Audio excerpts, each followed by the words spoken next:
Okay, Dennis Clark here from Naples, Florida. Received your video. I noticed that you're not hitting a ball here. I don't know what that's about, but I go by ball flight on these things. So if you need to tell me a little bit about what shots you tend to fight, and what your tendencies are. How tall are you? I mean, I'll do a technical analysis here, but it's, when I do these things, all I can do in this case is point out potential areas in your swing that may cause you problems. There's no position in a golf swing that's right or wrong, really. If you look in the top tenors in the Hall of Fame, they're going to be in this position. There'll be 5 of them in different positions. So in this position, there'll be 5 in different positions. So what I'm going to do with this analysis is just tell you generally where it might go off.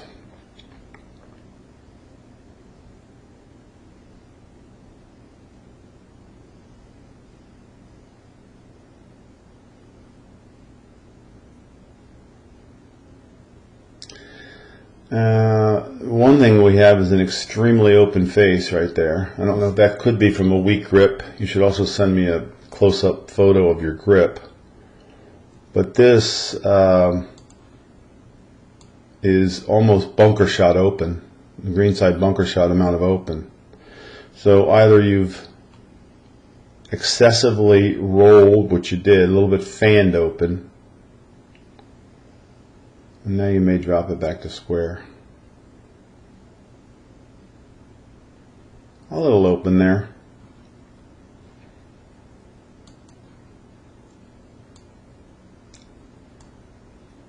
A little open there.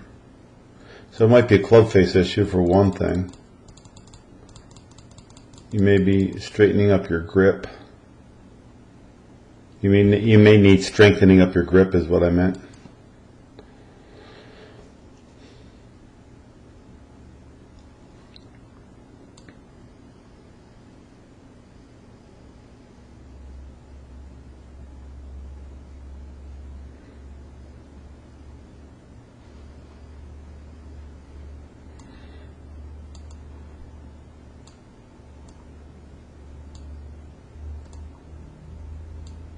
Assuming that that's where the ball is, we'll take a look at this.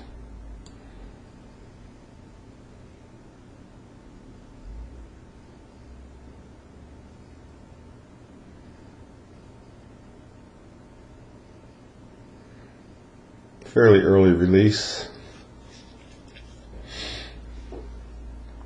which requires a very active body to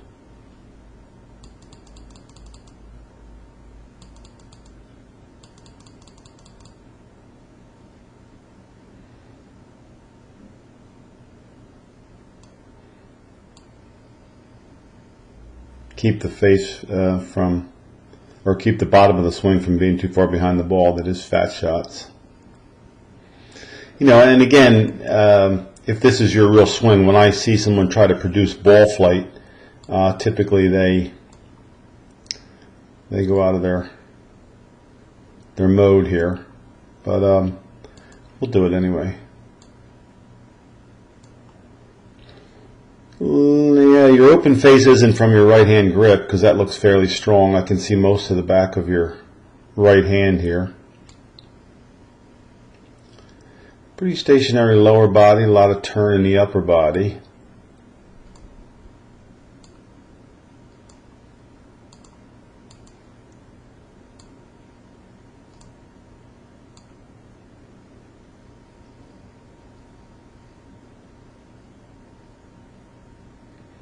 A little bit of a reverse C move. If I had that strong grip and hanging back like this with this much tilt back, see you've increased the axis tilt from where it was to about that.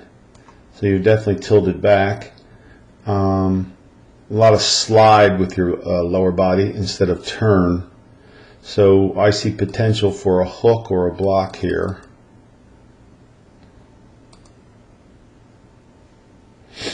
And before I make any suggestions, I want to do it a little more technically here. So I'll go here, I'll go here,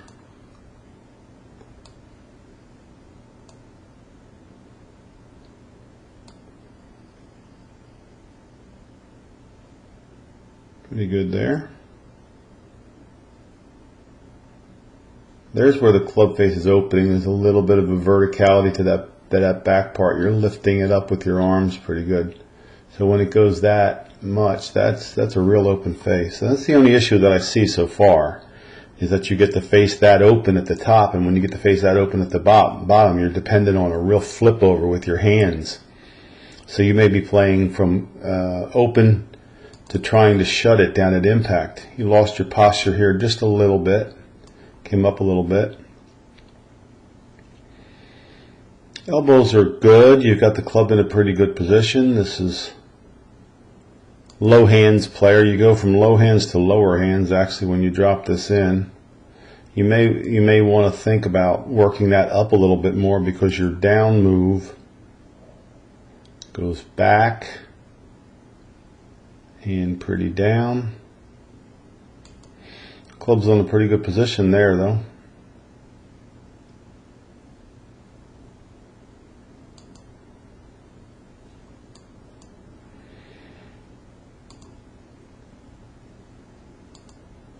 Hands get extended pretty far out from the body. Club is stood up. You can see where the shaft was when it started. If this camera is stationary and you've come a little bit off of your line here, which means you've humped it. And let me see this before I make a recommendation. Yeah, a lot of hands. I saw your instructor in your other video mention this too. See, I think that flip over there, I don't think you're going to use your body properly until you get the club face square at the top and square later in the swing, later in the downswing. So when you get it looking like that,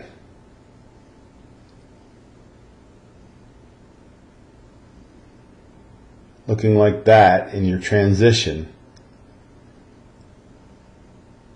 because it got a little bit vertical,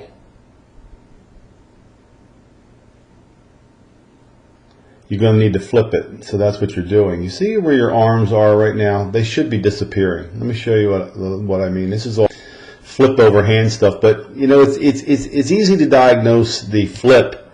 It's harder to diagnose the cause without the ball flight. But I'm assuming that there's some hook in this. But let's take a look at this. Who do I have? Luke Donald. Okay, so let's make him lefty for your purposes, and we'll bring him through the swing here. You see where the hands disappear off to the right of his body? See how long we can see your hands swinging down the line? That's not a position you want to be in. That indicates very little control of your club with your body. It's all hands. If you can see your hands that far down line, and even that far down line, someone told you at one point, or somehow you internalized the idea of possibly swinging down the line. Well, you don't swing down the line. You need to swing to the right of the line, and you need to do it with your body. You see Luke's backside here versus your backside. So it's an all arms handsy swing, and in my opinion, it won't get a change in it until it changes that face, which is the cause of it. Right there. That's pretty open. Like if you were playing a greenside bunker shot, this club right here, it's lost against the trees, but this club's real open. Now from there, you've played enough golf to know that I've got to hang back and flip this over.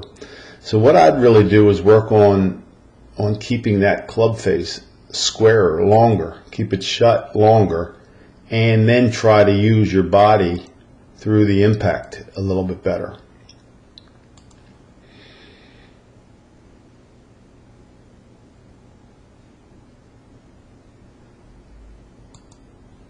There's Justin Rose. There you go, the hands. Can't even see them. Can't see any arms right now, can you? See a lot of backside, but no arms. See very little backside, and I got to assume that there's some in-out on your path. If you did TrackMan, if you've been on TrackMan or FlightScope, I've got to believe that there's some out in your path. So you've been told, I know the other instructor and probably others have mentioned to use your body, but I think it's the source of it is a club face issue. I really do. So let's take a look then at perhaps where the club is going off. See, that's real open there.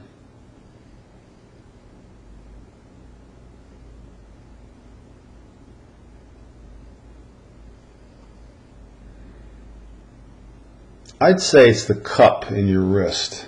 Let me see this from down the line. Yeah, you see this cup in your wrist here?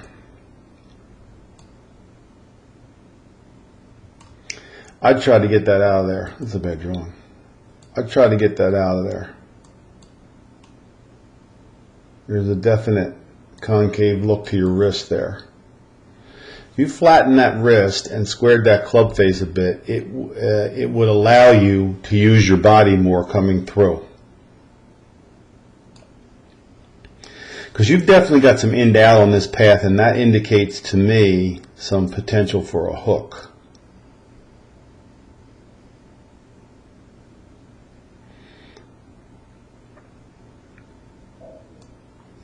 So you went here from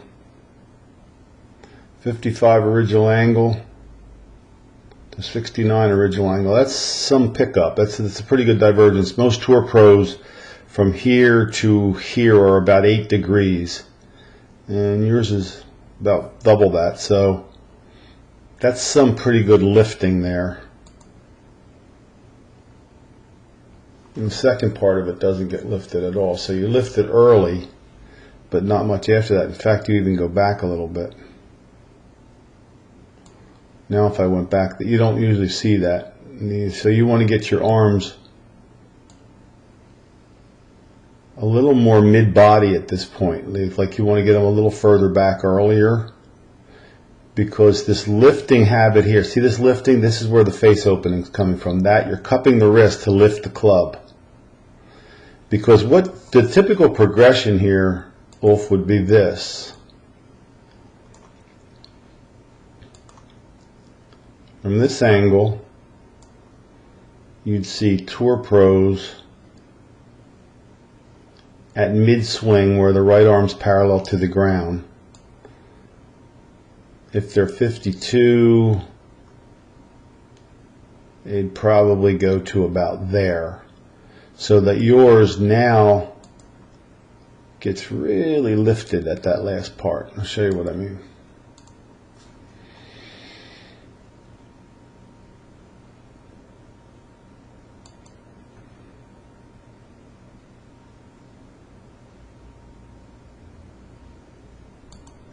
I even got a lefty here. A little bit of a lifter too. But I see the wrist being totally flat. See, if you had a flat swing, you'd get away with this cup in your wrist. The cup in the wrist is much more obvious here. Right there. If you had a flatter plane swing, you could get that wrist a little bit cupped, but the way that you lift that second part of that backswing, now you try to square it by bringing it down. Your transition I kind of like the angles of, but even that is pulled pretty straight down if you think about it. That's pointed way in here when it should be pointed more out at the golf ball. So, and again, the cup in the right wrist is the reason. So, my assessment is that there's the progression here. What I'd try to do if I were you, you definitely swing down the line, flip it over, hang back, and release it. But we're going to say, why does he do that? Well, you do it because of an open club face, which is caused by a cupped wrist. I'd really close this club face for a while. And if you squared that club face and gave it that move, this ball would go so far right you wouldn't find it in these woods back here. So you need to really feel like you get the club face in a square position and then learn to square it with your body. Look how long that heel stays down on the ground and how long you swing down that line. You need to be exiting much more to the left.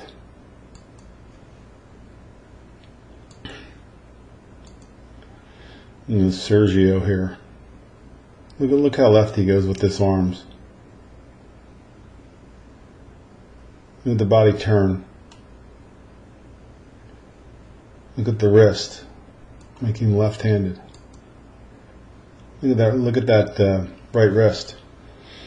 And now the club is so square that he can really square it with his body. When you get it open, you have to hang back and flip it over. So that's the source of your problem, my friend.